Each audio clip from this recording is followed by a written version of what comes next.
All right, welcome, Gary, and we are ready to go whenever you are. Okay, sounds good. It's a pleasure to be here. Uh, I've been involved with the ARC for 50 years now. I joined the first week that I was attending college. I had planned to be a fifth grade elementary school teacher and was dating a special ed major. She asked me to attend a dance they were hosting, fell in love with the movement. It was sponsored by a program called Youth ARC, stayed with the movement, eventually got my master's in special ed, and here I am 50 years later. I've worked all over the country for the organization, Pennsylvania, Alabama, California, and I've been here in Ohio for going on 28 years. So bear with me as I try to technologically move through this. Can you see the screen yet? No. Okay. No, Gary, you'll have to reshare. Sorry. Okay. So I'm pushing that. Ooh, there it is. Okay. Can you all see that? Okay. Yeah, we see the slides, but if you want to put it in presenter view, Okay. just that on the left there, it says from beginning, On the left where? the upper left-hand corner under, yep, Oh, right there. oh, okay. Okay, and then display settings.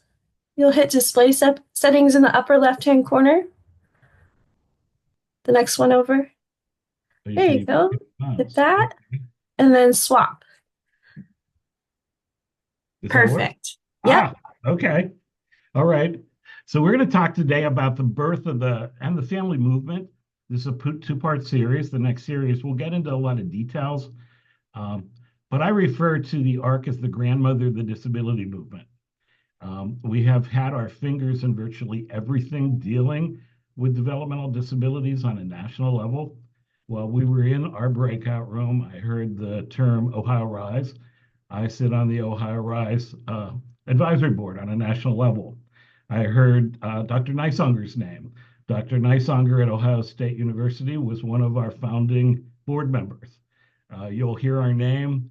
You'll see our founders' names on virtually every building that's supporting people with developmental disabilities. So when we started, um, I like to refer to us as the Pride Movement for people with disabilities. Uh, this is a picture of a state institution in Western Pennsylvania where I started volunteering. It's typical of most of the institutions around the country. Ohio still has a number, but instead of tens of thousands of Ohioans living in state institutions, we're down to the hundreds right now. Um, but we can trace our roots to the 1930s in the Cleveland area, where families got together because the only option available when these institutions were created around the Civil War, and primarily the turn of the 20th century, um, the only option if you had a child with a disability was a state facility. This was called Polk State School and Hospital. Frankly, it was neither a school nor a hospital. The grounds looked beautiful, but if you walked inside, you would see terrible, terrible conditions. One of the worst things is you could smell it before you entered the door. Uh, the one closest to me here in Columbus was eventually became Columbus Developmental Center. The first time I visited it in the late 70s. It was a Victorian buildings, much like this. And above the door, it said idiot asylum. Uh, so idiot, imbecile, moron were medical terms that were used well into the 20th century. So you have to understand how we were created. Uh, this was a typical family until the end of World War II. World War II changed everything for Americans and the rest of the world. Primarily, people with disabilities lived on a farm in Ohio. That was our major employer. And your grandma, your aunt, your great aunts, your brothers, your sisters all lived close by. And if you had a disability, for the most part, even you could milk a cow. But at the end of World War II, the family became more dispersed. Guys went off to war and did not necessarily come back to Steubenville.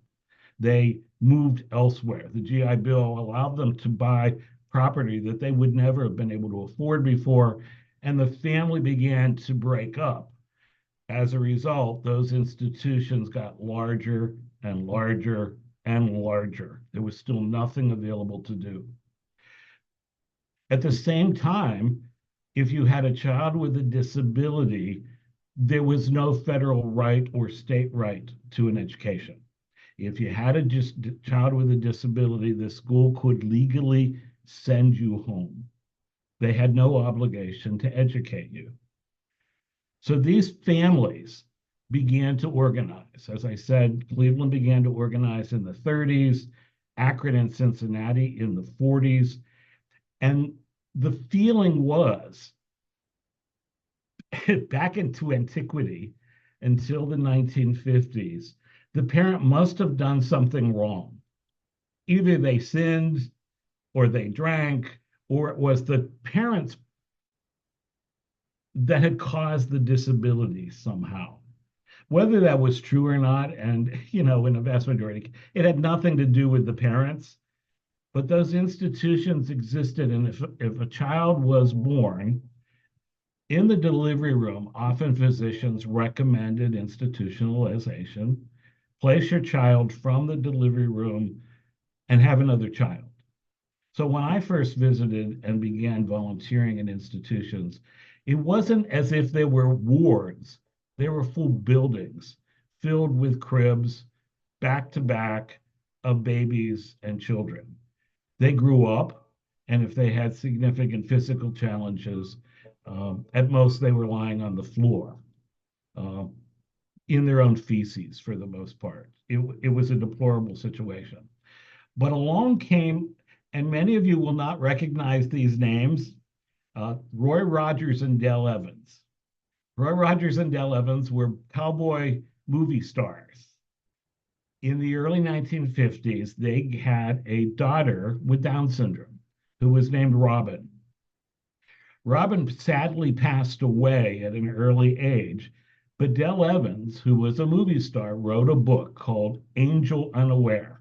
And I'm going to be listing things that you may want to reference later. Angel Unaware changed the direction and the culture of our field. Angel Unaware, and Dale Evans said, you guys got it all wrong.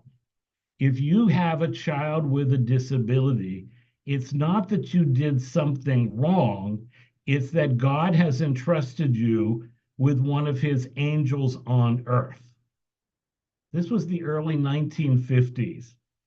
And she dedicated the book and all of its proceeds to a young organization called the Association for Retarded Children, which was originally our name. We've obviously dropped the R word. But that little tiny book, you can read it in an hour or less, really changed the way our system began to look at people. Now, at the same time, these parents had been organizing. Parents literally, and moms especially, not only adopted these little support groups, but they began knocking on doors. And they would knock on doors where they knew a child with a disability lived, and they would out themselves and say, I have a child with a disability. Do you know anyone else in the neighborhood who has a child with a disability? And often the person who answered the door would say, no, I don't know of anyone with a disability. But they gradually, socially, began to promote that, yeah, my child has Down syndrome, and they happen to have blue eyes too. And they're still my child, and I still love them. So that all began to happen. And much of this is going to happen all at the same time. It started to snowball. So those families organized, and There is still an association called the American Association on Intellectual and Developmental Disabilities. It was called some other words that we don't use anymore. In 1950, this was a group of professionals, superintendents of institutions, physicians, psychologists. They had their national convention in Columbus, Ohio, in the spring of 1950, and decided to have a track for parents because they had heard about all these little groups that were forming. Cincinnati and Cleveland played a major role in this, and they had a track for parents. Those parents in the spring of 1950 decided it was really nice of these professionals, but these are the same people that told me to institutionalize my child. And I'm telling you this for the attitude that sometimes is still within parents about we professionals. It was a we against them. Those parents decided at that point in the spring of 1950 that they needed their own organization. So in the fall of 1950 in Minneapolis, Minnesota, they created a new organization they called the Association for Retarded Children. It changed the world for people with developmental disabilities. You need to know that these were not typical parents. One of our founders was on the Manhattan Project, which created the atom bomb. She was a professor at Princeton. The others were high-ranking professionals who also happened to be parents.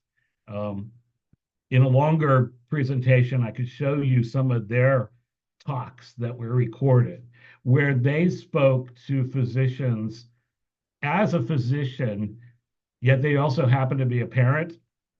And they would say things like, if I were just talking to you professional to professional, you would listen to me, but I'm in my dad role. And as a dad, I'm not viewed the same, that my opinion as a father doesn't matter. This is how we started. Christmas in Purgatory is a later document that I hope you look at. It's a pictorial essay from the 1960s where a man went through state institutions in the Northeast, we believe some of them were in Ohio, and literally took pictures of what these institutions were like during the holiday season. And it was the beginning of, oh my gosh, I'd only seen the manicured lawns. I'd never seen the inside. I'd never seen what it looked like. At the same time, parents began establishing schools for their children with disabilities. One of the very first is in Lima, Ohio. It's still there, and it's named the Robin Rogers School after Roy Rogers and Dell Evans's child with Down syndrome who had died.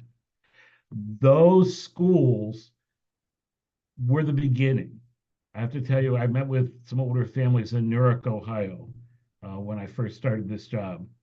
And they told me about how they got their children into the public school system in Newark, Ohio. They had to promise the school system that their children would have a classroom in the basement, and there would be two other conditions. Their children could never play on the playground at the same time, and they could never, ever use the water fountains in the school building. So this is what parents were experiencing in the 50s and 60s. Those children grew up. And in 1967, county boards of developmental disabilities were created because those children grew up. If you're wondering why our county board of DD system is so different, they were created as county schools for children with disabilities, funded through local levies. Now, if you've been around for a while, you know our school funding formula has been unconstitutional for almost 30 years.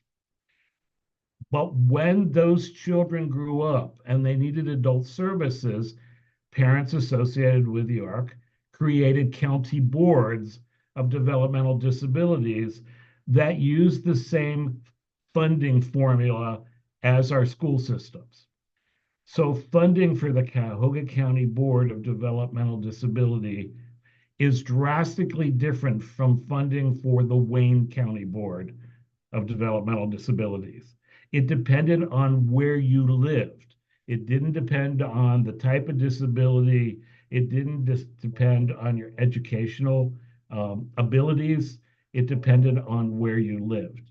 We'll go into the next session how we dealt with that in the future. So remember, we created the first schools. And I believe the ARC was the first pride movement for people with disabilities. So when we were not able to get our children in public education, I was in Pennsylvania at the time, the ARC of Pennsylvania filed a lawsuit. And they said, you remember from the 1950s where the Supreme Court said separate is not equal for people of color? Neither is it equal for people with disabilities. So the ARC of Pennsylvania sued, it went to the Supreme Court, and the federal right to a free and appropriate public education was created by parents who filed a lawsuit based on a Supreme Court regarding the color of your skin, not the disability.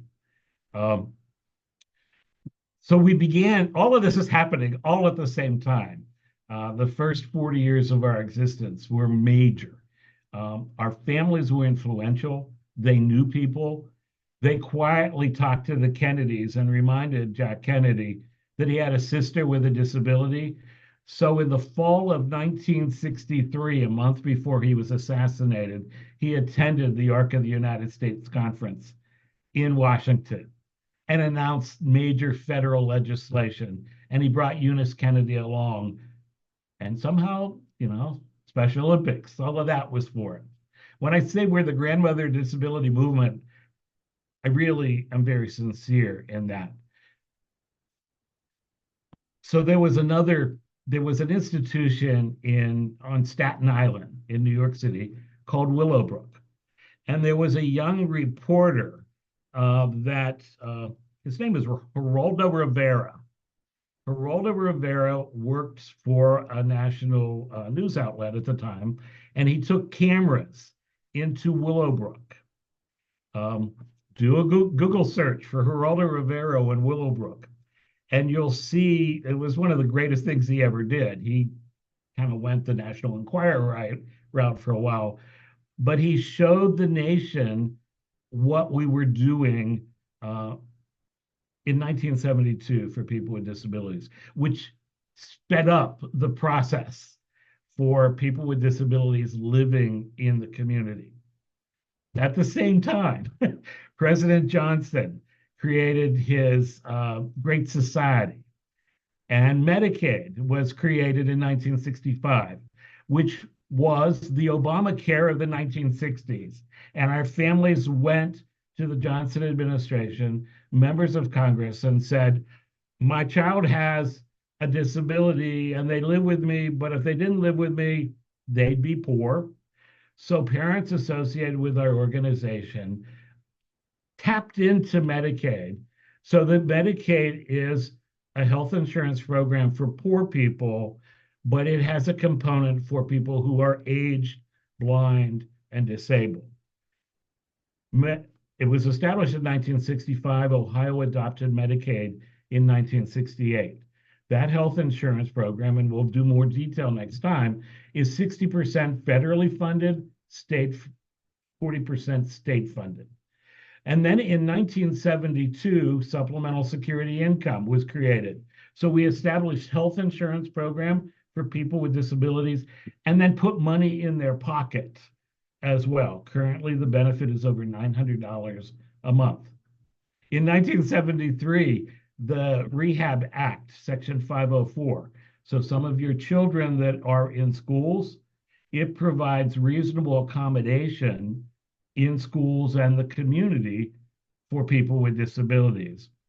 And then in 1982, Ronald Reagan was president. We had Medicaid, and there was a group of families that had young adults living at home who were Medicaid eligible, and they needed help. And the system, state and federal, said, yes, we've got this nice big building over here, our state institutions, and we've got these programs that are smaller privately operated institutions. Those parents reached out to Reagan and said, we've got a deal for you. They sued, but they reached a settlement agreement with the Reagan administration that said Medicaid dollars could be used in the home and in the community if you're willing to waive your right to an institutional setting that you never wanted to begin with. So we're going to talk a little bit next time about waivers. Waivers are a waiver of a theoretical right to a brick and mortar institution. By then, institutions were funded by Medicaid. And then came along 1990 with the Americans with Disabilities Act under the first Bush administration that gave federal rights of accessibility in all public settings to people with developmental disabilities. And finally, the self-advocacy movement. Until the latter part of the last century, most of this was done by family members, parents. But the birth of the self-advocacy movement happened, where the belief was, as a person with a disability, you should speak up for yourself. You're a person first and a person with a disability second. So I know my time is up. I can answer any questions. And hopefully this is the teaser. We're out in the field all the time, talking to people, and I'd be very happy to meet with any of you or any group that you establish. We consider ourselves the civil rights organization for people with developmental disabilities. We are the anti-defamation leg, the national NAACP of the disability movement, and you don't want to get a call from Gary. You know, it's one of those things. So please call. I'll be glad to answer any questions or come out and do face-to-face.